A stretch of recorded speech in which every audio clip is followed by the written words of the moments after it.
A tale from the old village. They say every village holds a secret, one wrapped in shadows, one spoken only in hushed whispers around the fire after nightfall. This is Whispering Echoes and Tales, where ancient voices speak, and every tale finds its echo.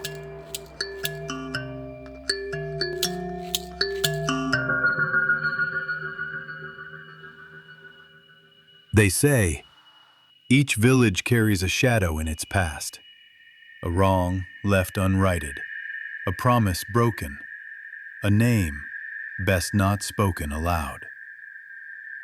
But Aroko does not whisper of its shadow. It does not flinch or feign forgetfulness. No, Aroko remembers, and worse still, it waits.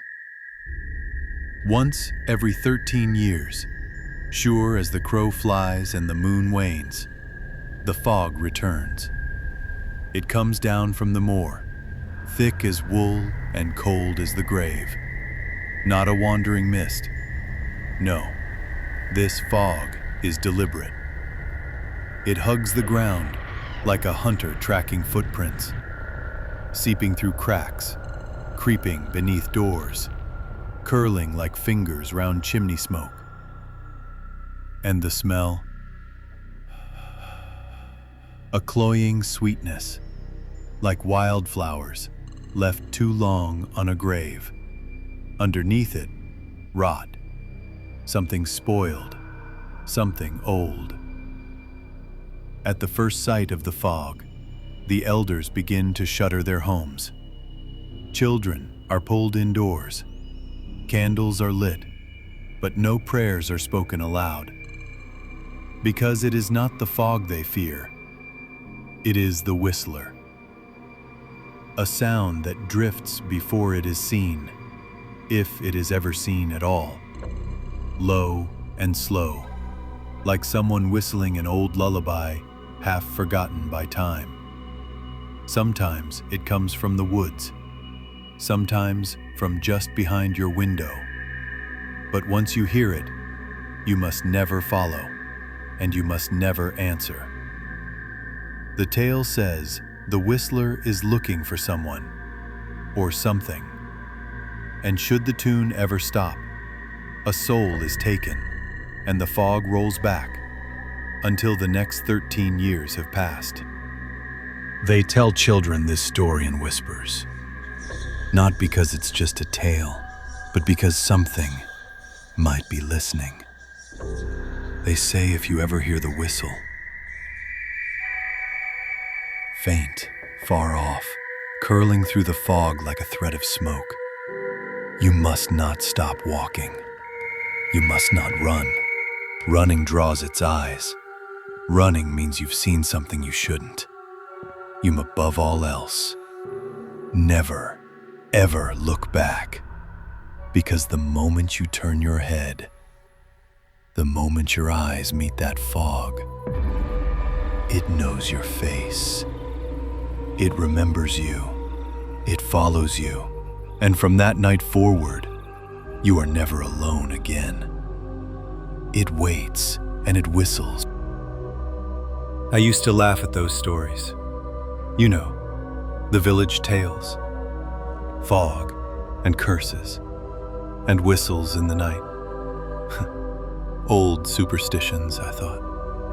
A place stuck in its past. I didn't grow up in Aroko. I moved here 5 years ago for work.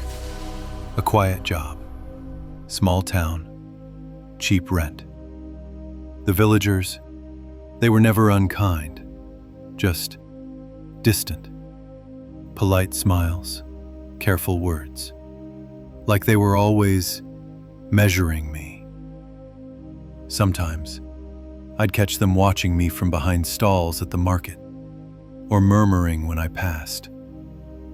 Not loud enough to hear clearly, but always with the same phrase.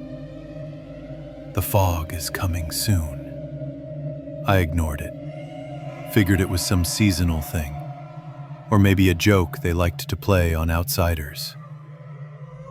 Until last week, when the air turned cold overnight, when I woke up and found a dead flower on my doorstep, and someone whistling right outside my window. It started around midnight. I was walking home from my shift. A long, quiet road. Dust still warm from the day. Nothing unusual, except the fog. It crept in slow, thick, like spilled ink across the earth. Heavy. Too heavy for this kind of heat. My torchlight barely cut through it. Their glow just hung there, like ghosts trapped in glass. And the village was too quiet.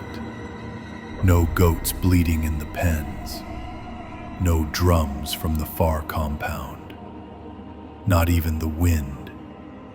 Then I heard it. A whistle. Far away. High and slow. Like someone playing a lullaby with no name. Just one note. Held too long. I stopped. I strained to hear. It faded, like it had never been there at all. I chuckled to myself. Probably some drunk old man stumbling home. Village boys love their ghost stories, so I kept going. One step, then another. Dust crunching under my feet. Fog wrapping around my ankles. And for a second, I felt watched. But I didn't turn around. I didn't stop. Not yet. Then, my phone vibrated. Just once. One quiet buzz in the middle of a dead village night. In Arako, messages don't come after dark. Not unless someone has passed on. I pulled it from my pocket, fingers slick with sweat I didn't realize I had. No name, just an unknown number. Don't look back. I stopped cold. Fog wrapped around my feet like it had heard too. Another message. It's close.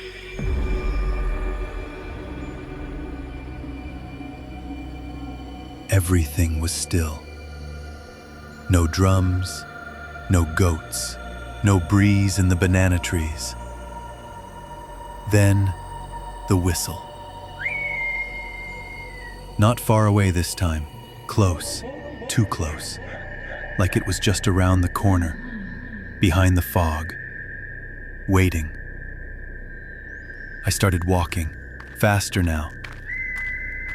It followed me. Another message. Keep walking, no matter what you hear. I picked up my pace, jogging now. My shoes scraped against the red dust. Whistle, whistle. It was behind me, right behind me. Short, sharp inhale, as if something just appeared at their back. I didn't even feel my legs anymore. They just ran. I ran. As I sprinted, my phone wouldn't stop buzzing. Stop. Stop running. You're feeding it. Hide in a house. Any house. I looked around, but the village was gone. Or it might as well have been. Silence layered with a low ambient hum. Fog swallowing sound. The fog had swallowed everything. Every house. Every path. Every sign of life. No lights. No voices. Just mist. And that whistle. Then, I saw it. An old house. Wooden. Sun-beaten. Forgotten. boarded up windows. Half the roof looked like it had collapsed in a storm seasons ago. I didn't think. I ran straight for it. I threw myself through the door, a burst of rot and dust choking the air. Inside, it was freezing, colder than it should have been, like the kind of cold that lives in a place that's been forgotten. But it was quiet, utterly silent. No footsteps, no buzzing, no whistle. For a moment, I thought I'd escaped. I shut the door behind me, my hands trembling as I slid the old bolt into place. I leaned against it, gasping, trying to catch my breath, to convince myself I was safe. The air inside, it was colder than outside, too cold. I reached for my phone. The screen was black, dead. The battery was nearly full before. Now, nothing. Then, not outside, inside.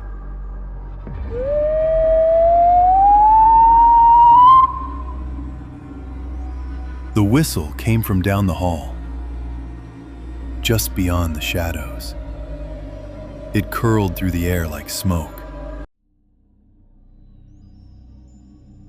I turned, slowly, toward the doorway. That's when I saw it. A shape, tall, pale, more presence than a person, rising up through the fog that now poured across the floor like water. It wasn't walking. It didn't need to.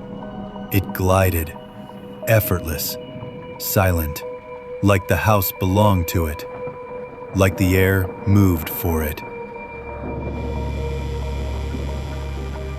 It had no face, no eyes to see with, no mouth to speak, no features at all, just a smooth, stretched plane of skin where a face should have been, pulled tight, too tight, and yet it smiled. A mouth tore open where there wasn't one before, wide, unnatural. The corners reached up past where eyes should have been, and it kept growing, twisting upward in a grotesque, gaping grin, like it was happy, like it had waited for this. It whistled again. Low, mocking, the same note from before. But this time it felt directed, personal. Then it raised its arm and pointed. Its finger was long, too long, thin like a dry root, and bent, not like a finger should bend, like it didn't know how human bodies work, or didn't care. And then it spoke, but not with a voice, not out loud. Found you. It didn't say it. It thought it. At me. Through me. Like its words were fingers reaching into my head.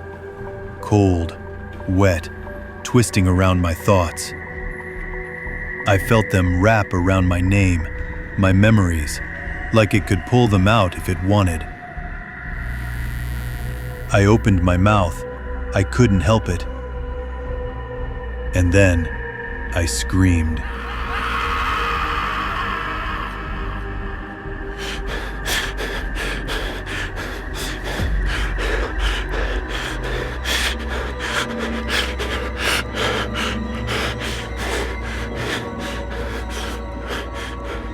I woke up in the hospital the next morning. The nurses said I'd been found inside the old house, flat on the floor, eyes open, just staring at nothing. The villagers say I wasn't breathing at first, but I had a pulse. They said I was cold, ice cold, like something had drained all the life out of me. But I wasn't unconscious. I remember. I couldn't speak. Not then. Not now. My voice. It's gone. Not damaged. Taken. So I've been writing this down, in case it comes for someone else. A warning, a whisper, a campfire tale. It's not. Because there's something else, something no one knows. Not the doctors, not the elders, not even the ones who found me. At night, when the hospital is quiet and the lights flicker, I hear it. That tune, that slow, familiar whistle. It echoes in the walls, in the pipes, in the air. At first I covered my ears, but it didn't help. It's not outside. It's inside now. And the worst part is, I don't try to block it out anymore. I don't hide from it. Because lately, I've started whistling along. They say, once you hear the whistle, it never really leaves you. Not in the wind, not in your sleep, not even in silence. It follows, it waits, and sometimes it listens back.